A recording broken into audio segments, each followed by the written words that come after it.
The Government of National Unity is still wrangling with the 2025 national budget set to be delivered by the Finance Minister Enoch Godongwana next week on Tuesday. Our business reporter Ntokozo Khumalo is with us now to continue with the budget explainer.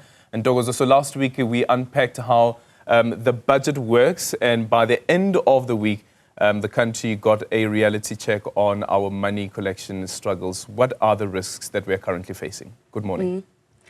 Good morning, Aldrin. Well, indeed, a reality check that requires an urgent wake-up call in terms of Finance Minister Enoch Godongwana really crafting a budget that meets most of the country's needs. And of course, hearing that we are struggling to raise that revenue to be able to do that. Several risks for the economy that is impacting our ability to raise revenue, really, like we used to be able to do on the global front. Of course, some of those risks out of the country's control, and those includes, lowering economic growth from our trading partners and tighter global financial risk. There's also a little bit of lack of control from South Africa's end when it comes to those intensifying geopolitical tensions, particularly with major economies such as the United States, in terms of the policy that those nations will adopt to protect their own economic growth. But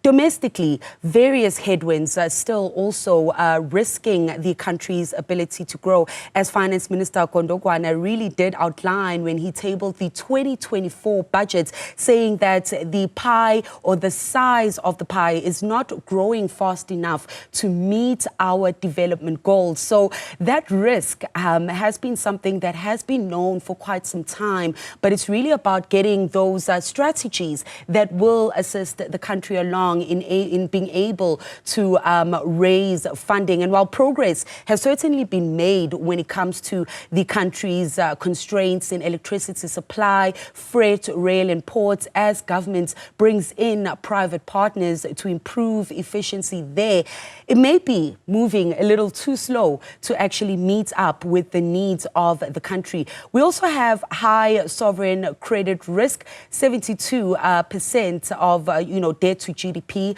rather high, and raising the question of who would want to loan money to a country with that high risk debt profile. And if we did get some loans and money, it would come at a rather high interest rate for the country, which we cannot afford. Already quite a bit of the revenue going to paying debt repayments. So over the weekend, a News 24 report alluding to deep cuts being on the table for the budget that will then be tabled next week, Tuesday. That's to replace that 600 billion rand gap that was originally to be filled by the VAT hike. That, of course, would impact sectors such as health, education, and even the social grants that we were speaking about last week, Friday.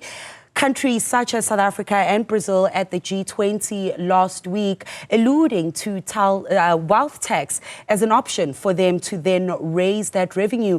But Old Mutual's Johan Als and Tax Consulting South Africa warning that increasing that wealth tax could just drive away high net worth individuals who would seek avoidance strategies or even leave the country altogether. And if we look at the findings from the latest Henley Private Wealth Migration report, showing that South Africa amongst the top 10 countries in terms of projected net outflows of millionaires in 2024 alone, with that trend expected to continue to rise over the next 3 years. A projected 600 net millionaires flowing out of the economy. And if we can look at one of the graphics that are up of why seizing tax residency matters, and government really needing to ensure that they work around, the high net worth individuals in terms of assisting in raising that revenue, because if they are to leave the country,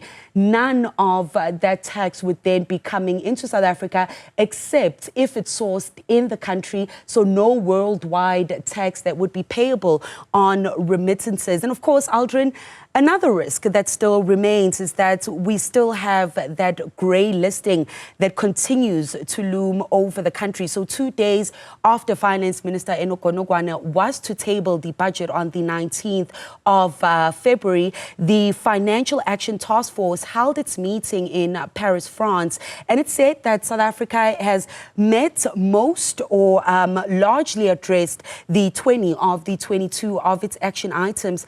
Two items still outstanding, Aldrin, and two important items, and that's being investigations and prosecutions of serious and complex money laundering and terror financing activities. And I suppose if we look at the case against Louis Liebenberg, as well as the ongoing VBS case, some movement being made there. The country then having between March and June this year to address those two remaining action items to get off the grey listing. So the country has quite a bit of work cut out for it, all the government and the National Treasury, to really find ways to maneuver, with the budget itself now having been postponed, being another risk that's being added on the table for the economy, as investors will be watching how government allocates the resources that we do have and how they plan to really create a business-friendly environment to attract that investment. So we will be watching developments that are coming out. There are some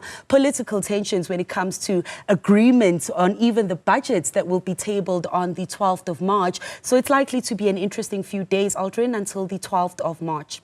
Yeah, and the tit-for-tat continues between the Democratic Alliance as well as the ANC over the contentious increase in VAT.